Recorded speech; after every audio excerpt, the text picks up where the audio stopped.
बहरहाल मैंने बहुत पहले ये चीज प्रिडिक्ट की थी, बारहा मैं अपनी निजी महफिलों में कहता हूं कि ये होके रहना है एक दिन।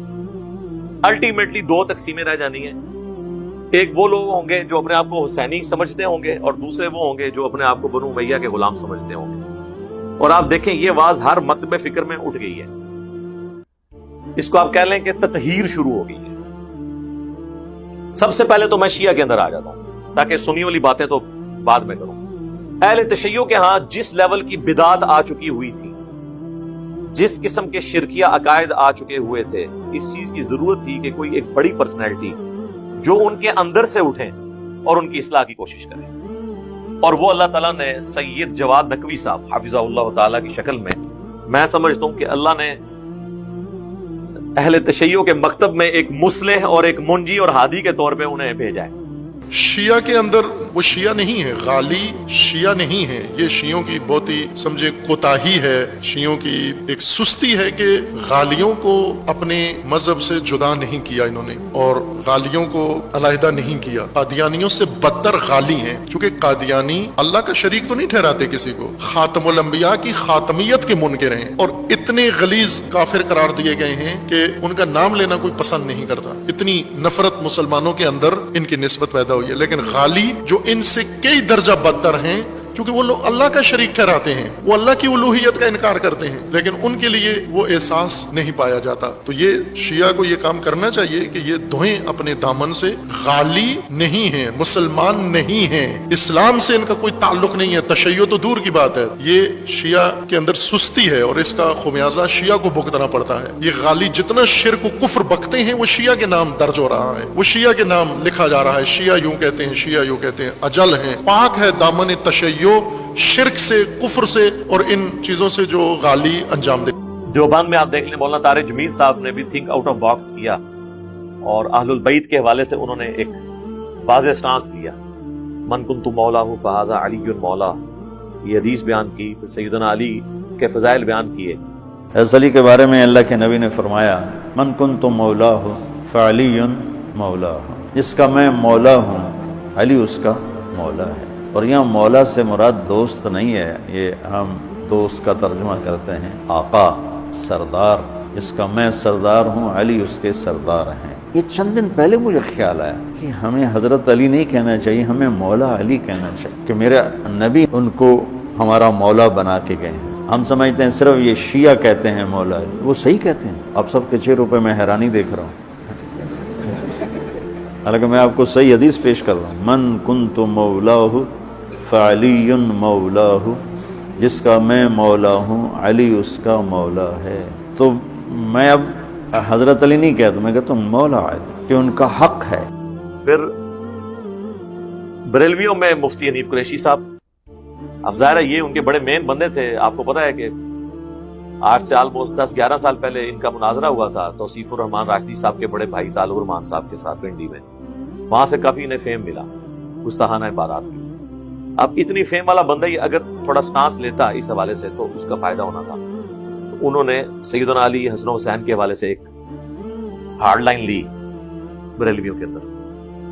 हर दौर में आले बैत का दिफा करना और उनकी शान बयान करना ये बहुत मुश्किल काम रहा। आप देख लीजिए, इमाम आजम अबू हनीफा को ज़हर देके शहीद किया गया, जुर्म आले बैत की गुलामी। इमाम मालिक, इमाम अहमद बिन हंबल को कोड़े मारे गए, जुर्म आले बैत की गुलामी। इमाम शाफी पे फतवे लगे, उनको काफिर कहा गया, जुर्म। वो तो जिंदगी सारी बंदा चीखते हुए गया, उसने कहा यार मैं आले बैत की जब शान बयान करता हूँ मुझे कहते हैं ये राफ़ज़ी हो गया। मैं जाऊँ कहाँ, मैं जब अबू बकर की शान बयान करता हूँ कहते हैं नासबी हो गया।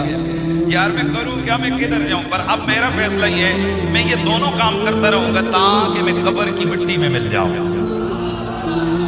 कब्र की मिट्टी से मुलाकात हो जाए। ये नतीजा बड़ा वाज़ेह है, सदियां हुसैन की हैं, ज़माना हुसैन।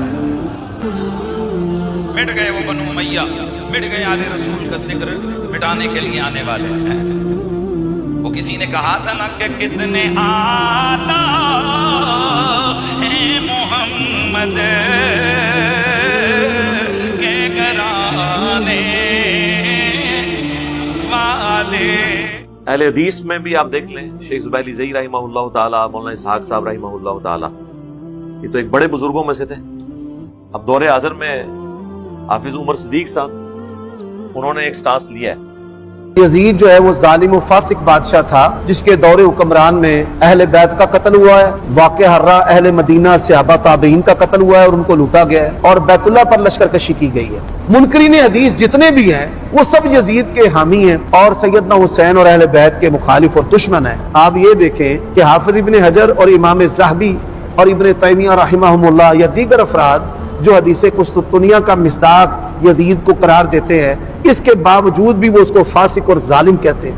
اس کا پھر یہ مطلب واضح ہے کہ وہ اس حدیث کا معنی قطعی اس کو جنتی قرار دینا نہیں لیتے. اللہ تعالیٰ ان لوگوں کو ہدایت نصیب فرمائے. اہل سنہ والجماعہ کے اندر اسلام کی 14 صدیوں میں یزید کا کوئی حامی نہیں ہے. یہ منکرین حدیث کی کتابیں پڑھ پڑھ کر ان کا بیڑا غرق ہوا ہے. سیدنا حسن یا حسین یا علی رضی اللہ تعالی عنہم کی محبت میں اپنے آپ کو حسینی کہلوانا یہ بھی جائز و درست ہے. یزید کی محبت نے اور عمر صدیق کی عداوت نے لوگوں کو اندھا کر دیا ہے کہ اس طرح کی غلطیاں کرتے پھرتے ہیں. جن لوگوں نے حدیث کے بغض میں یا میرے بغض میں اتفاق کیا ہے نا، چھوٹا ہو بڑا ہو، ہم نے پھر ان کو چھوڑنا نہیں. ان کی گستاخیاں اور بے باکیاں جو صحابہ کے بارے میں ہے نا وہ ساری کھول کر باہر نکالیں گے. جب ہم نکال کر دکھائیں گے نا ان کے پیٹوں میں سے حضرت علی کی گستاخیاں، تو پھر کیا حالات ہوں گے. ان کے ذمہ دار یہ لوگ ہیں. اب پیسے جمع کرنا، ان پیسوں کو استعمال کرتے ہوئے مولویوں کو استعمال کرنا، یہ ساری چیزیں آپ کے سامنے ہیں. یہ 36 افراد کی بات کرتے نا، 3600 بھی اگر جمع ہو جائیں اللہ کی توفیق سے مجھے کوئی پرواہ نہیں.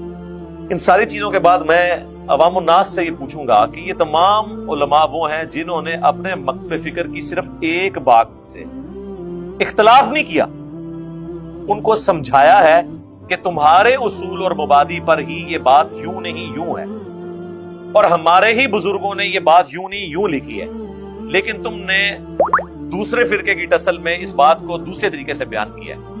کوئی نئی بات نہیں انہوں نے کی. تو آپ دیکھ لیں وہ ایک دوسرے کے خلاف اتنے کلپ بنا رہے ہیں کہ اتنے کلپس وہ اپنے مخالفین دوسرے فرقے والوں کے خلاف نہیں بنا. اس میں پھر ہم عرض کریں گے کہ اگر ایک مکتب فکر میں اختلاف رائے ہو جائے اور علماء اس طریقے سے اسے ٹریٹ کرتے ہیں اپنے اس عالم کو جس کی اتنی بڑی خدمات انہیں پھر یاد نہیں رہتی ہیں، تو ہمیں کیسے کوئی ہضم کرے گا. المستدرک الحاکم کی حدیث کہ اگر کوئی شخص پوری زندگی مقام ابراہیم اور حجر اسود کے درمیان نمازیں بھی پڑھتا رہے، روزے رکھتا رہے، اور اس حال میں مرے کہ ہم اہل بیت کا بغض اس کے دل میں ہوا تو وہ جہنم میں جائے گا، تو جب ہماری جنت اور جہنم جڑ گئی ہے اہل بیت کے ساتھ، تو اب آپ کہیں گے یہ باتیں پوچھی نہیں جائیں گی. اب اس کے نرغے میں جو آتا ہے وہ آئے، میں اپنے نبی سے ٹکر لے لوں. آپ لوگوں کے منہ کا خیال رکھتے ہوئے کہ میں نبی علیہ السلام کو کہوں کہ آپ نے کیوں ایسی بات کر دی کہ مولا علی کے مخالفین کو آپ نے دوزخ کی طرف بلانے والی جماعت کہہ دیا.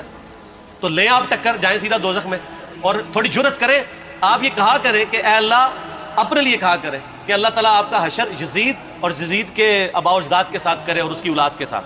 ہم کہتے ہیں کہ اللہ تعالیٰ ہمارا حشر جو ہے وہ مولا حسن حسین، مولا علی علیہ السلام اجمعین اور اہل بیت کے ساتھ کرے. آمین. اوے بنو امیہ کی چالیں جہاں سے ختم ہوتی ہیں نا وہاں سے میری عقل سٹارٹ ہوتی ہے.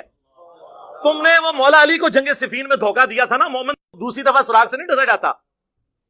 تم لوگ کیا سمجھتے ہو مجھے؟